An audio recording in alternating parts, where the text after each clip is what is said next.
بسم اللہ الرحمن الرحیم۔ ڈیئر یوزرز، آج کی ہماری ویڈیو کا عنوان ہے لڑاکا ڈرونز۔ دوستو، نئے ہتھیاروں کا وہ نظام جو مستقبل کی جنگوں کو ہمیشہ کے لیے بدل سکتا ہے۔ امریکہ میں MQ-9 ریپر ڈرون فوجی مشق میں زیر استعمال ہے۔ کسی زمانے میں لڑاکا ڈرون صرف سپر پاورز کا ہتھیار ہوا کرتا تھا، مگر اب ایسا نہیں ہے۔ BBC کے دفاعی نامہ نگار کے مطابق شدت پسندوں سے لے کر چھوٹے ملکوں تک اب سبھی اس کا استعمال کر رہے ہیں، اور یہی چیز جنگ کی نوعیت کو بدل رہی ہے۔ جنگوں کی تاریخ اٹھا کر دیکھیں تو اکثر ایسا ہوا ہے کہ ہتھیاروں کا کوئی ایک نظام پورے جنگی عہد کی علامت بن گیا۔ اگین کوٹ کی لڑائی میں انگریز تیر اندازوں کی جانب سے پہلی بار لمبی کمانوں کا استعمال، اور دوسری جنگ عظیم میں بھاری بختر بند ٹینکوں سے زمینی لڑائی ایسی ہی چند مثالیں ہیں۔ امریکہ کی جانب سے افغانستان، عراق اور دیگر مقامات پر شدت پسندی کے خلاف جنگ میں بغیر پائلٹ کے چلنے والا ڈرون MQ-1 پریڈیٹر، جسے UAV بھی کہا جاتا ہے، اپنے دور کا مشہور ہتھیار بن گیا۔ اسی باعث سرد جنگ کے بعد امریکہ ایک ایسی عالمی طاقت بن کر سامنے آیا جسے کوئی چیلنج نہیں کر سکتا تھا۔ ڈرون کی قدر میں اس وقت اضافہ ہوا جب پریڈیٹر، جس کے بارے میں ابتدا میں ایسا تصور کیا گیا تھا کہ اسے صرف فضا سے زمین کی جاسوسی کے لیے استعمال کیا جائے گا، کو ہیل فائر میزائلوں سے لیس کیا گیا۔ ایرانی جنرل قاسم سلیمانی کو ڈرون حملے میں ہی ہلاک کیا گیا تھا۔ پریڈیٹر کے بعد ریپر نامی ڈرون بنایا گیا جس کا مقصد ہی شکار کرنا تھا۔ پریڈیٹر کے مقابلے میں یہ زیادہ دور تک پرواز کرنے کے علاوہ زیادہ مقدار میں گولہ بارود لے جا سکتا ہے۔ ان ڈرونز کے نام ہی ان کے مقاصد کو واضح طور پر ظاہر کرتے ہیں۔ واشنگٹن کے دشمن جہاں سوچ بھی نہ سکتے ہوں، یہ کسی بھی وقت اور کہیں بھی انہیں بالکل درست مقام پر قتل کرنے کی صلاحیت رکھتے ہیں۔ خیال کیا جاتا ہے کہ یہ ریپر ڈرونز ہی تھے جنہیں جنوری 2020 میں بغداد ایئرپورٹ کے باہر ایرانی جنرل قاسم سلیمانی کو مارنے کے لیے استعمال کیا گیا تھا۔ ڈرون اب بڑی طاقتوں تک محدود نہیں، ایک مختصر عرصے تک صرف امریکہ اور اسرائیل ہی ایسے حملے کرنے کی صلاحیت رکھتے تھے۔ آپ اسے لڑاکا ڈرونز کا پہلا دور کہہ سکتے ہیں۔ تاہم اب بہت سی چیزیں ڈرامائی طور پر بدل گئی ہیں۔ ڈرون سے لڑی جانے والی جنگ ایک نئے دور میں داخل ہو چکی ہے، جس میں کئی اور کھلاڑی بھی شامل ہو گئے ہیں، اور بغیر پائلٹ کے چلنے والے ان ڈرونز کا کردار انسداد دہشت گردی سے روایتی جنگ تک بڑھ چکا ہے، اور جیسے جیسے ٹیکنالوجی بہتر ہو رہی ہے اور مصنوعی ذہانت سے منسلک ہو رہی ہے، ڈرونز کی جنگوں کا تیسرا دور سامنے آ رہا ہے۔ ڈرونز نے ایتھوپیا کی جنگ کو تیگرے پیپلز لبریشن فرنٹ کے باغیوں کے حملے کا مقابلہ کرنے میں مدد دی ہے، جس کی وجہ سے ان کی پوزیشن مستحکم ہوئی ہے۔ ایتھوپیا کی جنگ نے ترکی اور ایران سے مسلح ڈرون خریدے ہیں۔ خیال کیا جاتا ہے کہ ایتھوپیا نے متحدہ عرب امارات کے ذریعے چینی ساختہ وینگ لانگ ڈرون تک بھی رسائی حاصل کی ہے۔ متحدہ عرب امارات نے چینی ڈرون لیبیا میں جاری خانہ جنگی کے دوران اپنے حمایتی جنرل خلیفہ بفتار کو بھی فراہم کیے ہیں۔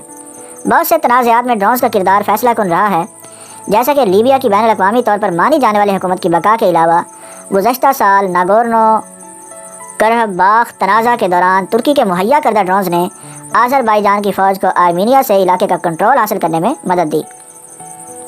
لیکن ڈرون حملے کئی پیچیدہ قانونی اور اخلاقی مسائل کو بھی جنم دیتے ہیں۔ ایسے حملے کتنے کامیاب ہوتے ہیں، اس کا انحصار انٹیلیجنس اطلاعات پر ہوتا ہے۔ یہ امید ہے کہ ڈرونز کا استعمال کسی قسم کے اسلحہ کنٹرول معاہدے کے تابع بنایا جا سکے گا پوری نہیں ہو سکی۔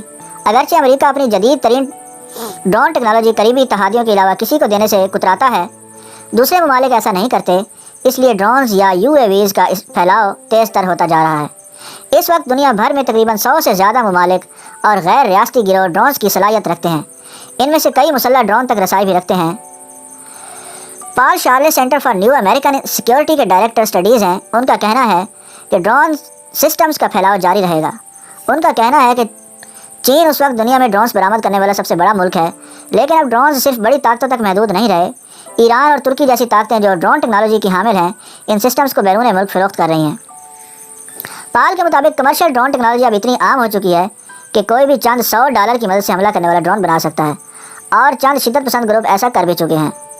وہ کہتے ہیں کہ ڈرون کا جنگ پر بھی اثر کوئی حیران کن بات نہیں، کیونکہ وہ کسی بھی ملک کو ایک سستی فضائی طاقت فراہم کرتے ہیں۔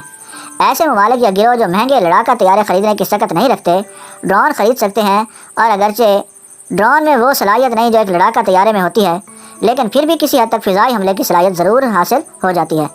جدید ڈیجیٹل ٹیکنالوجی جو ہائی ڈیفینیشن جاسوسی اور ہدف کو درست طریقے سے نشانہ بنانے کی صلاحیت دیتی ہے، کی مدد سے ڈرون زمینی افواج کے لیے خطرناک ثابت ہوتے ہیں۔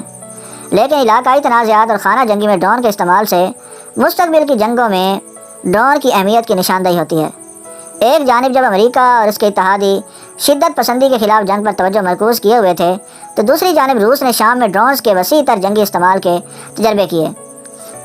سینٹر فار نیول انالیسز میں روس سے متعلق شعبے سے منسلک سیموئل بینڈٹ کہتے ہیں کہ شام میں روس کے ڈرونز نے اہم جاسوسی مشنز میں حصہ لیا اور مسلسل پروازوں سے روسی توپ خانے سمیت ملٹی راکٹ سسٹم اور لڑاکا طیاروں کے لیے زمین پر اہداف کی نشاندہی کی۔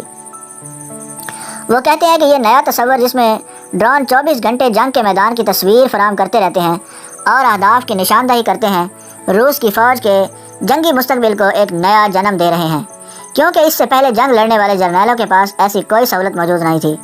یوکرین میں ہونے والی لڑائی، جس میں روس کی تردید کے باوجود باقاعدہ روسی فوج اہلکار شامل رہے، ماسکو کی جنگ سے مستقبل میں ڈرونز کے استعمال کی منصوبہ بندی پر روشنی ڈالتی ہے۔ مشرقی یوکرین میں متعدد روسی ساختہ ڈرونز مار گرائے گئے ہیں۔ سموئل کہتے ہیں کہ اس تنازع میں جاسوسی کرنا ان ڈرونز کا اہم مقصد تھا، لیکن اس کے ساتھ ساتھ ایک اور اہم کردار الیکٹرانک وارفیئر بھی تھا، جس کے لیے خصوصی روسی ڈرون بنائے گئے ہیں۔ الیکٹرانک وارفیئر کے ذریعے دشمن کی جانب سے بھیجے جانے والے سگنلز کا سراغ لگا کر ان کے رابطے کی صلاحیت کو جام کر دیا جاتا ہے، تاہم وہ کسی قسم کی پیغام رسانی کی صلاحیت سے محروم ہو کر تنہا ہو جائیں۔ روس شاید اس وقت بھی جدید ٹیکنالوجی میں امریکہ سے تقریباً ایک دہائی پیچھے ہے، لیکن روسی افواج ڈرون کو استعمال کو امریکہ سے بہتر طریقے سے اپنی تنظیم کے اندر جذب کر چکی ہیں۔ سموئل کے مطابق عسکری ڈرون اس وقت روس کی مسلح افواج میں ہر شعبے میں موجود ہیں۔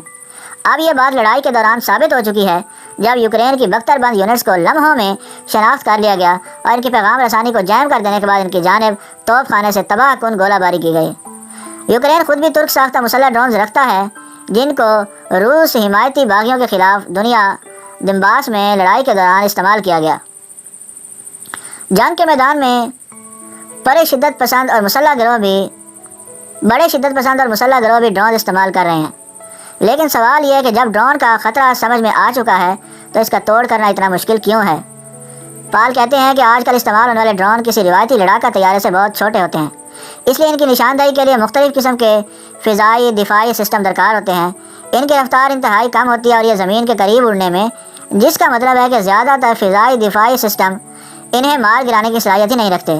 پال کے مطابق بہت سے ممالک ڈرون مخالف صلاحیت پیدا کرنے پر کام کر رہے ہیں اور اس اگلے چند سال کے دوران بہتر اور منظم سسٹمز نظر آئیں گے۔ ایک چیلنج یہ بھی ہے کہ بڑی تعداد میں ڈرون حملوں کو کیسے روکا جائے، کیونکہ سستے ڈرون بہت زیادہ تعداد میں بنائے جا سکتے ہیں، تاہم مستقبل میں ڈرونز کے جھرمٹ کی شکل میں حملہ آور ہونے پر بہت بات ہوتی ہے۔ ایسے حملے ہو بھی چکے ہیں۔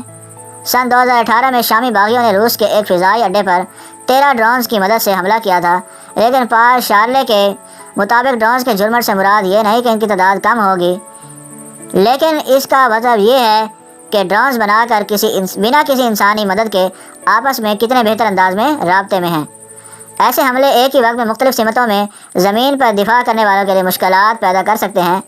پال شارلے کہتے ہیں کہ کوئی اگر ایسا ہو گیا تو وقت کے ساتھ ساتھ جنگ کا تصور ڈرامائی انداز میں تبدیل ہو جائے گا۔ یہ تھی دوستو آج کی ویڈیو۔ اگر ویڈیو اچھی لگی ہو تو اس کو لائک شیئر کمنٹ کیجیے، چینل کو لازمی سبسکرائب کر لیجیے اور بیل آئیکن کو پریس کر دیجیے تاکہ ہر نئی آنے والی ویڈیو کا نوٹیفیکیشن آپ تک براہ راست پہنچ سکے۔ ملتے ہیں اگلی ویڈیو میں، تب تک کے لیے اجازت دیجیے۔ اللہ حافظ۔